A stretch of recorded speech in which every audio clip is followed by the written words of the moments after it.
Okay, 40K enthusiasts. I have to say that I've seen many wonders in all my years playing in the grimdark universe, enjoying that narrative. But this one kind of has me stumped in terms of direction and end game.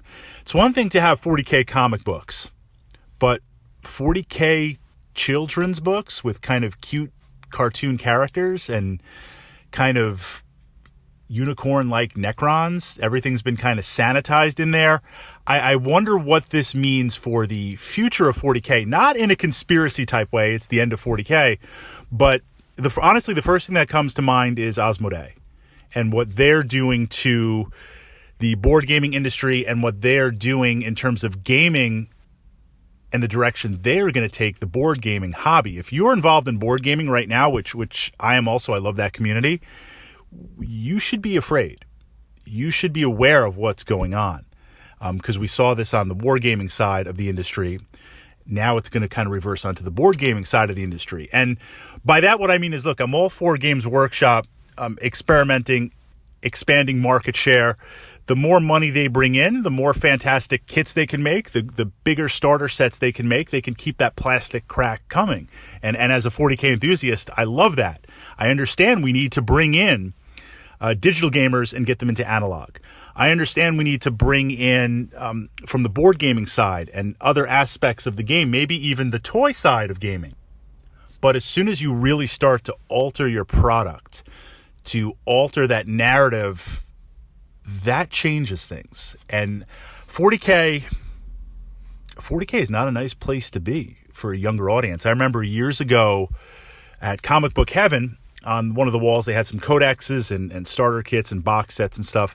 And there was a parent in there, I guess with their kid, looking at some of the codexes, looking through the Space Marine stuff, and they pick up the Dark Eldar Codex. And I'm not going to say anything, but like, you don't want your kid playing Dark Eldar, because in the Codex, you've got these perverted, whacked out space elves torturing, maiming, looting space pirates.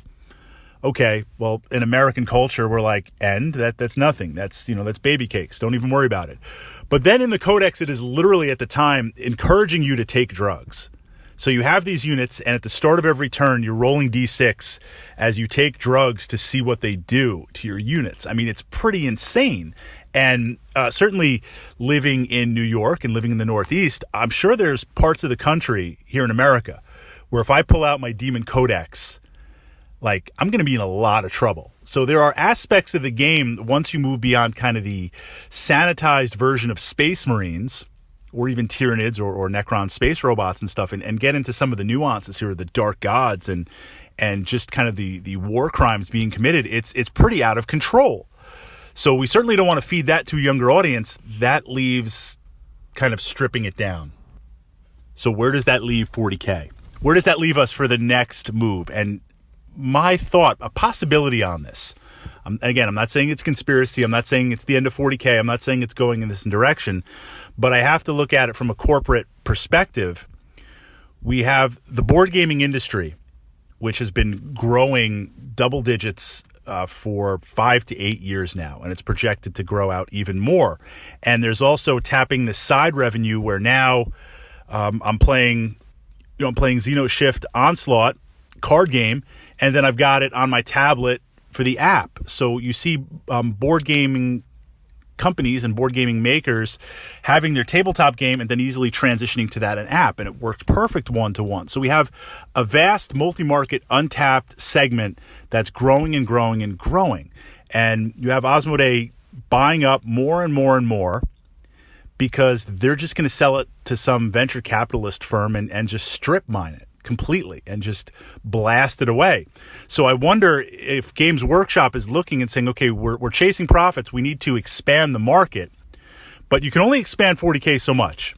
Even if you inject children's books and kind of have different narratives, is it time for a third system out there? Maybe, maybe not. But I wonder if the direction they are looking to take it in, are they looking 5 to 10 years out to tap into this just sounds odd, the children's market, the younger teen market, by encouraging them to read 40K books, capture that market share, really show those numbers, really push it out there, and then sell off and push it that way. And at that point, who the heck really cares? Because it's just another IP owned by some venture capitalist type thing going on there. That's what I'm thinking. I wonder if this signals a bigger move to aggressively grow the market and kind of compete with board gaming to bring things in. Is this testing the waters? Or is this just, hey, a quick liquid cash injection and we'll kind of move things in that way? What do you guys think? I'm not really sure what to make of that in terms of the books and everything. It seems kind of weird. It seems kind of out of place for 40K.